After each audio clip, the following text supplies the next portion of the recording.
Hello l'équipe et bienvenue dans un nouvel épisode de cette aventure Ghetto 406. Au programme ce soir, remplacement du joint speed de Villebrequin, ou bac d'étanchéité de Villebrequin pour les plus pointilleux. Donc une fois de plus, prenez bien en compte que là la voiture est déjà en travaux, donc la boîte est déjà par terre, les cardans sont déjà par terre, enfin voilà, une partie de la voiture est déjà démontée. Bien sûr, si vous voulez vous lancer dans le remplacement de votre joint speed, il faudra peut-être aller voir les épisodes précédents, parce que là du coup, tout est démonté. Allez, Ghetto 406 épisode 8, c'est parti.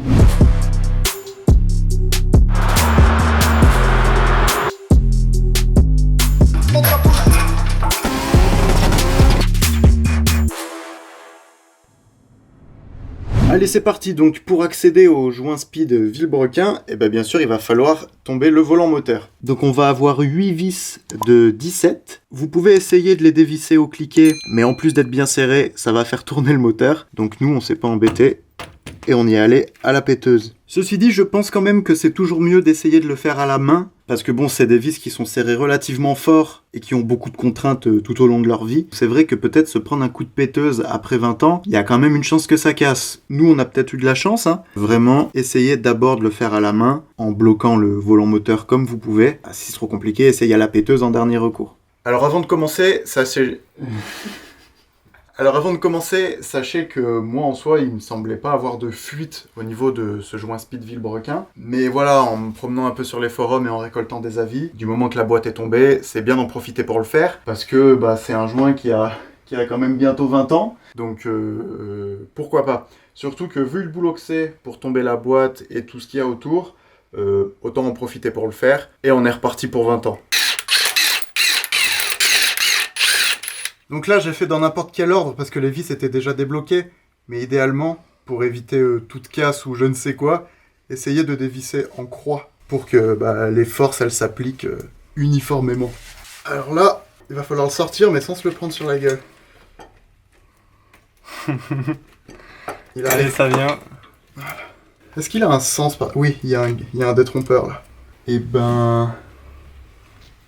il fuyait. Oui. Il fuyait. Bon, on fait bien de le faire alors. Et ça va permettre de nettoyer la partie du bloc aussi. Ah ouais. Tout dégraisser cette partie. Exactement. Comme on le disait dans un précédent épisode, des fois, ça permet de visualiser mieux ce qui se passe à l'avenir, quoi. Le fait de nettoyer le bloc. Si jamais il y a de nouveau des fuites, au moins tu vois peut-être un peu mieux. Bon, tant que c'est démonté, on va tout faire. Hein. On regarde la crasse qui s'était accumulée et tassée dedans. Tu vois ? Ah oui. C'est abusé. On va le rééquilibrer en faisant ça, carrément. Regarde là. Ah ouais, même là et tout. Il aura le droit à un bon coup de soufflette. À voir si tu veux le resurfacer. Ouais. D'ailleurs, j'attends toujours vos commentaires à ce sujet. Est-ce que je le fais resurfacer chez un usineur ? Ou alors est-ce que je mets juste un coup de toile emery ? Ouais, il est tout lisse. Enfin, en fait, il est glacé. Il est vraiment glacé. Donc je pense qu'un déglaçage suffit. Après, j'ai pas l'impression qu'il est creusé. Enfin, après j'imagine que c'est pas comme un disque de frein, tu vois. Ah non. Bon, et là bien sûr je mets les doigts dessus et tout, mais après faut bien y dégraisser. Hein, parce que là, le moindre corps gras là-dessus, votre embrayage il va patiner pour le restant de ses jours.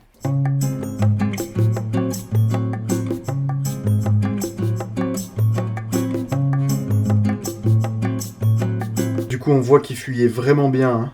On met des chiffons en dessous parce que là il y a un peu d'huile qui va couler quand on va l'enlever. On prend une petite vis à placo et on va venir percer le joint.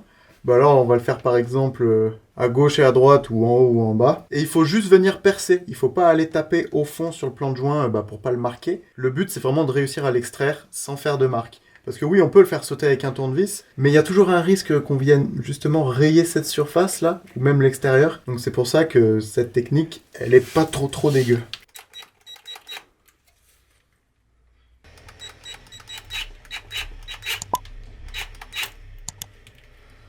Maintenant, faut prendre un pied de biche.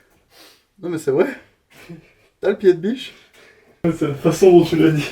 Pied de biche ? Maintenant, faut prendre un pied de biche. Pied de biche ? Je sais pas où il est. Ça biche fort par ici, ça biche fort. On prend un pied de biche ou un truc pour retirer les clous là. Moi j'avais pas ça, j'ai que le pied de biche. On se met un petit tournevis là, histoire de pas forcer sur la matière du moteur. Et là,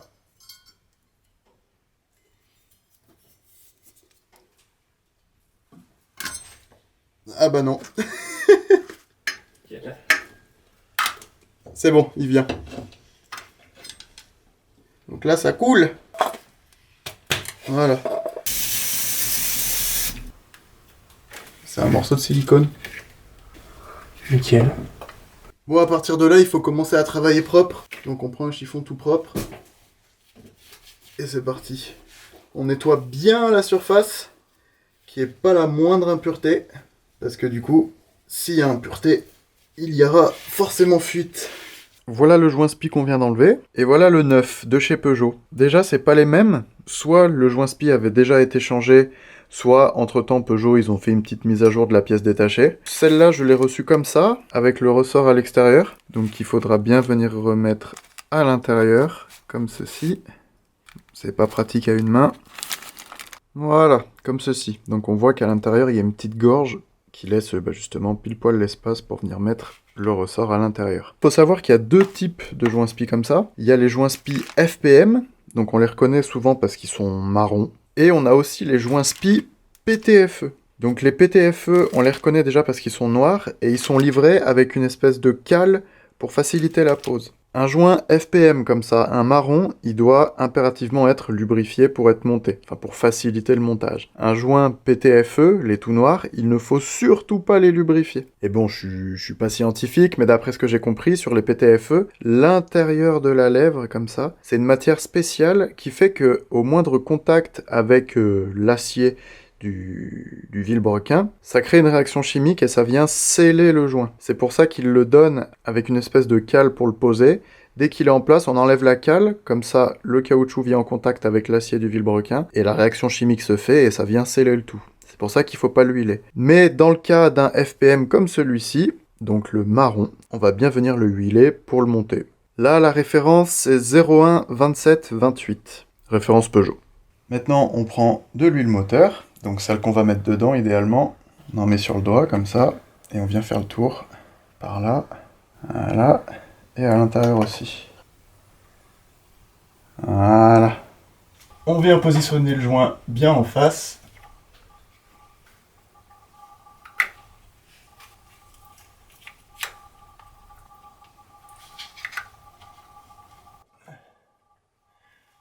Et c'est galère. Voilà, donc là le joint est à peu près en place, bien en face. Attention quand vous allez le mettre parce que la lèvre intérieure, elle risque de se retourner et de rester en haut. Donc c'est pas le but. À chaque fois qu'on l'enfonce un peu, pas hésiter à refaire le tour avec le doigt comme ça, pour être sûr que la lèvre passe bien à l'intérieur. On va prendre un petit maillet et on va tapoter tout doucement jusqu'à ce que le joint il soit bien à fleur par rapport à tout le reste. Il faut pas trop l'enfoncer non plus. Et voilà. Donc voilà, sur la vidéo d'avant, on voyait pas bien, mais là, vous voyez le joint, il est bien à fleur de partout. Il est pas trop enfoncé ou il dépasse pas quelque part. Donc là, on est pas mal.